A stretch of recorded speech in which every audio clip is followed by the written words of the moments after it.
Houston Sports Talk back into the video today, and today I'm going to be talking about what the Golden State Warriors offseason plan should be after being eliminated in the play-in tournament last night by the Sacramento Kings.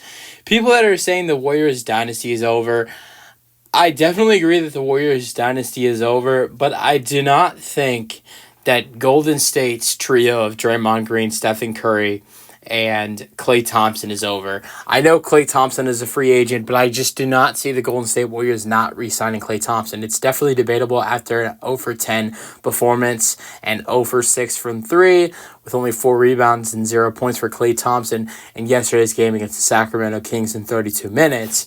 But Steph has stated that he doesn't want Klay Thompson or Draymond Green to go anywhere. So Steph being your superstar, Steph being your star, and your only future on the team. Look, without Steph, I don't know where this team would be. I don't know if they would. I don't even know if they'd have 30 wins. Maybe Chris Paul would be able to step up more if Steph wasn't on this team. But I don't think they're anywhere near 30 wins. Maybe nowhere near 25 wins without Stephen Curry on this basketball team. Maybe they're near 30.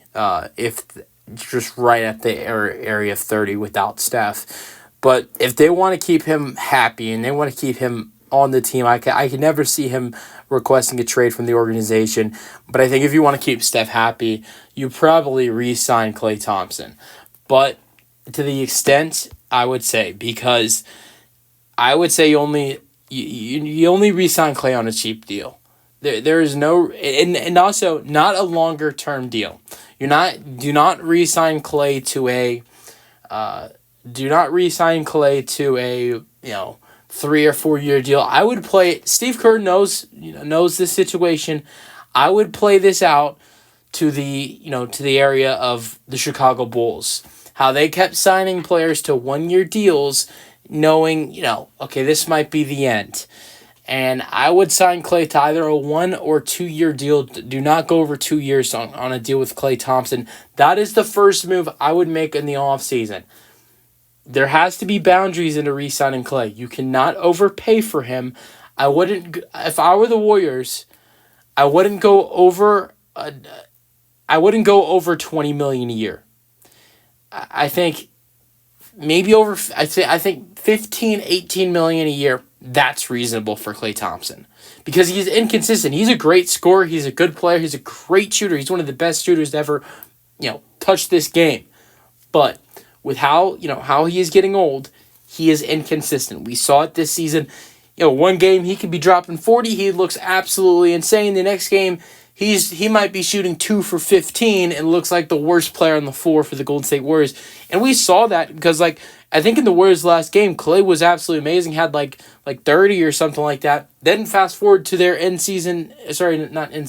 play-in tournament game, he has 0 points. So I think maybe a 2 year, $30 million deal would be reasonable. That's just what I'm going to say. But you do not, in my opinion, you do not sign Klay to a crazy deal over $20 million or something like that. I think it has to be in the area of 15 to 18 million, and it has to be a 1 year or 2 year deal. If the Warriors want to make Steph happy, want to bring Klay back like he wants, I think it has to be on those terms. That's the first thing I would do if I were the Warriors in the offseason. But next, I think you have to make a big trade because obviously Steph is your main piece, right? He is your star. He is your whole team. But who is the second guy? Is the second option Klay Thompson? Because I think for a Golden State Warriors team, you cannot have Klay Thompson being the second best scorer when he's going to put up 0 points in 0 for 10 shooting night in a elimination game. You just simply can't have that happen. I think the idea of re-signing Klay is definitely not a bad idea, but you have to bring someone else in my opinion. You have to bring in someone who is not. You have to bring in someone who is a better scorer than Klay Thompson and is maybe more consistent than Klay Thompson is. But you can just balance out, the stress for Steph and Klay, and just bring in another scorer to the team. And I think they need to make a big trade. I think if the Pelicans, I look at a team like the New Orleans Pelicans, if they can't win against the Sacramento Kings, there might be some unhappiness right there in the organization. There have been rumors about, them potentially trading a star this offseason, an all-star at least, Brandon Ingram. And I really think that is a possible destination for the Golden State Warriors to go out there and try to get Brandon Ingram. That is the trade. If the Warriors are going to do a trade, that is a trade I would do. He's a solid three-point shooter. He's a good scorer.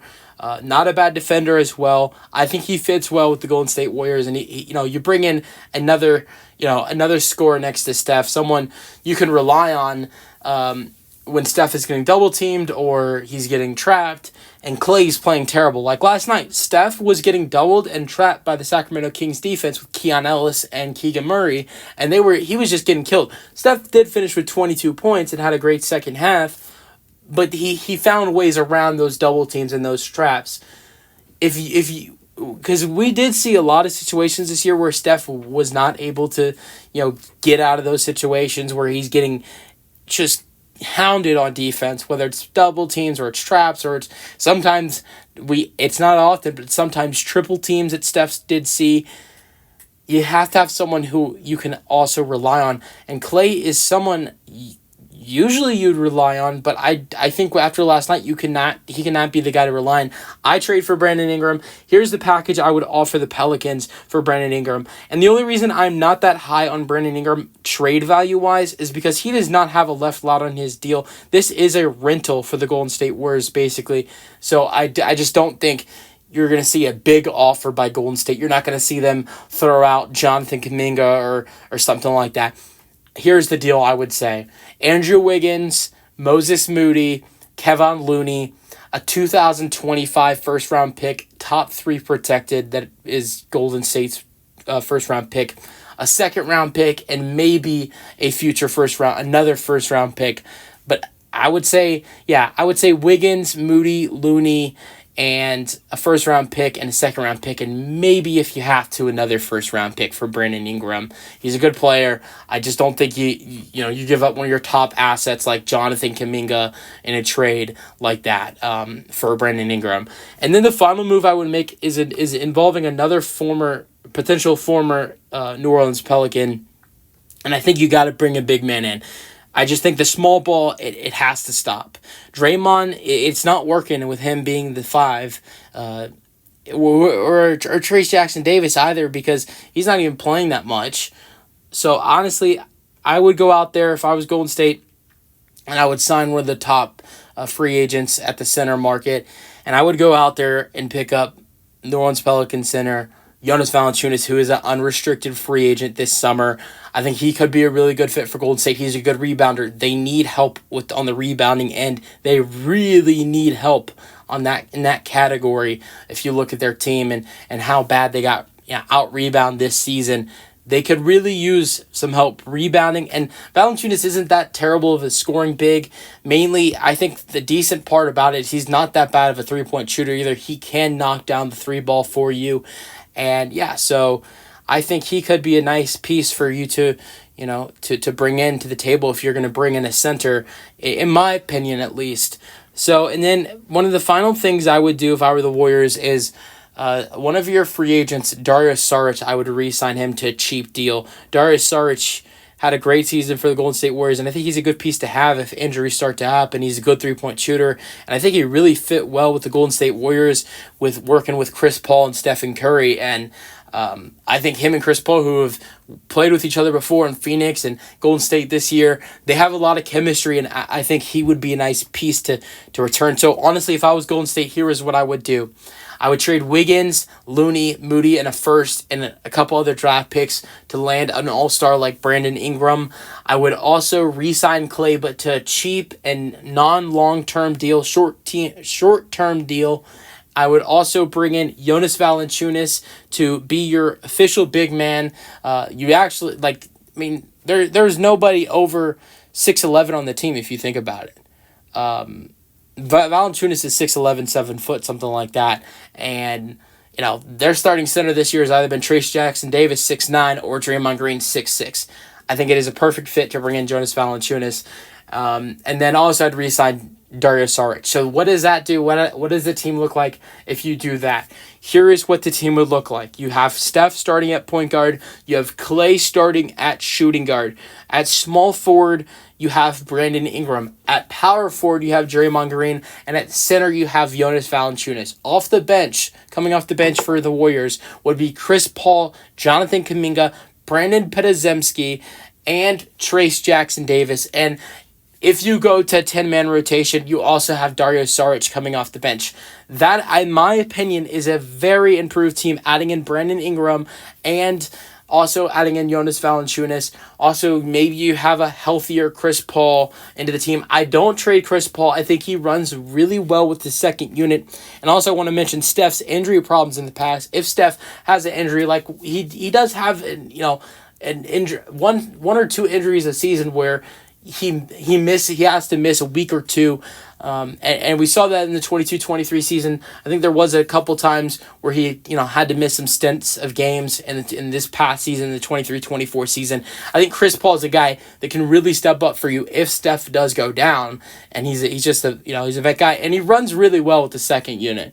So I would not get rid of Chris Paul. I get rid of Andrew Wiggins. I get rid of Kevon Looney.